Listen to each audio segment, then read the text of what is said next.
ভক্তের বাবা যে কইয়াছে জিয়ারত বাবা যে কইয়াছে জিয়ারত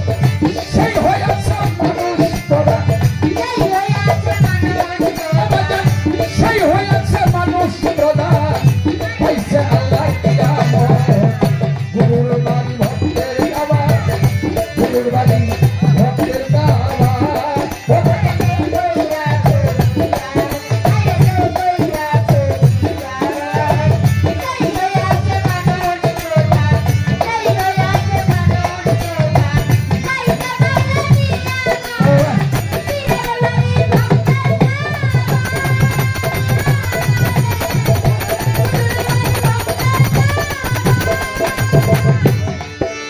এখানে যারা সমবেত হয়েছে অনেকেই সমবেত হয়েছে সবাই কিন্তু এই বাড়ির ভক্ত না কেউ অন্য দরবারের ভক্ত কেউ গান শুনতে আসছেন কেউ গান দেখতে আসছেন আবার কেউ গান খাইতে আসছেন আর কিছু হলো এই সিদ্ধিক চাঁদের ভক্ত সিদ্ধিক চাঁদের ভক্ত যারা আজকে উপস্থিত হয়েছেন তাদের জন্য হজ আজকে তাই একদিন আবার খাজা বাবা তার ভক্ত কুতুবউদ্দিন হজ করতে যাবে রাস্তার মধ্যে আমার খাজা বাবার সাথে কুতুবউদ্দিনের দেখা হয়ে গেছে আবার খাজা বাবা বলে কুতুবউদ্দিন কোথায় যাও বলে বাবা আমি নিয়োগ করেছি হজ করতে যাও আর যেই সময় কুতুবউদ্দিন হজ করতে যায় এই কুতুবউদ্দিন যেই এলাকার মধ্যে থাকে ওই এলাকার মধ্যে দুর্ভিক্ষ দেখা দিয়েছে কেউ ভাত পায় না কেউ অন্ন পায় না কারো কাছে টাকা পয়সা নাই আর ওই মুহূর্তে কুতুবউদ্দিন হজ করতে যাচ্ছে বলে কুতুবউদ্দিন আমি তোমাকে কি কথা বলি বলে যে বাবা বলে তোমার এই টাকা দিয়ে আমার কাছে দাও যে টাকাটা তুমি হজ করতে যাবে এই টাকা দিয়ে আমাকে দিয়ে আমার চতুর্পাশে 7টা পাক দিয়ে বাড়িতে চলে যাও কুতুবউদ্দিনের মনে বিশ্বাস খাজা বাবা তার গুরু তার অর্থ করে দিয়ে খাজা বাবার হাতে দিয়ে খাজা বাবার চতুর্পাশে 7টা পাক দিয়ে বাড়িতে চলে গেছে বাড়িতে গিয়ে রাত্রে কুতুবউদ্দিন বকিয়ার তাকে শুয়ে আছে সে স্বপ্নে দেখতেছে আল্লাহ তাকে বলতেছে হে কুতুবউদ্দিন তোমার হজ আমার দরবারে কবুল হয়ে গেছে সুবহানাল্লাহ বলে কুতুবউদ্দিন তোমার হজ আমার দরবারে কবুল হয়ে গেছে খাজা মঈনুদ্দিন যে কথা বলেছে এই কথার উপর আমি তোমার হজ কবুল করে দিয়েছি আমার খাজা বাবা কুতুবউদ্দিন এসে দেখে কুতুবউদ্দিনের আগে খাজা বাবা সেই টাকা অর্থ করে নিয়ে ওই এলাকার মানুষকে বন্টন করে দিতেছে হজ শুধু কাবা ঘরে গেলেই হয় না হজ কবুল করে আল্লাহর দরবারে তারপরে কাবাতে হাজিরা দিয়ে আসতে হয় ওখানে গিয়ে হজ কবুল করা অনেক কষ্ট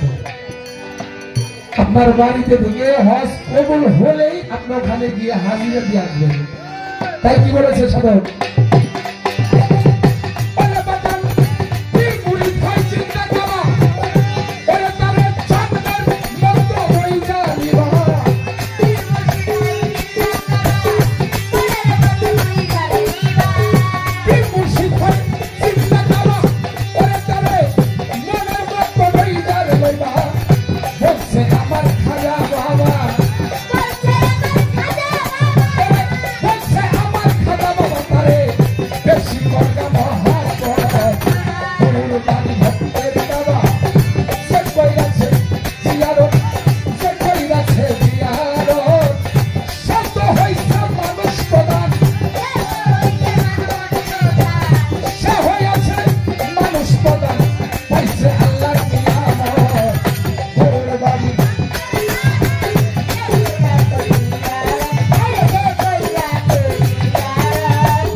বাড়ি ভক্তের যাওয়া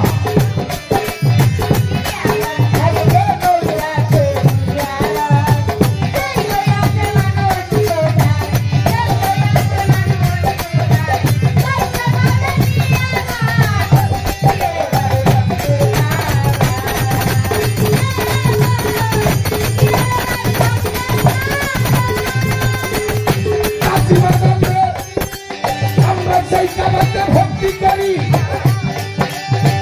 ওই কাবাই দয়ালের বাড়ি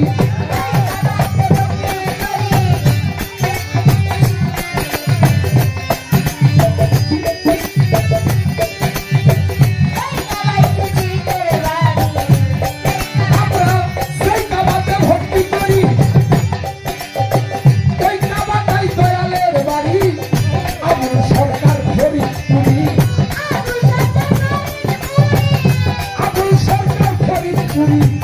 মানে রাখু সবার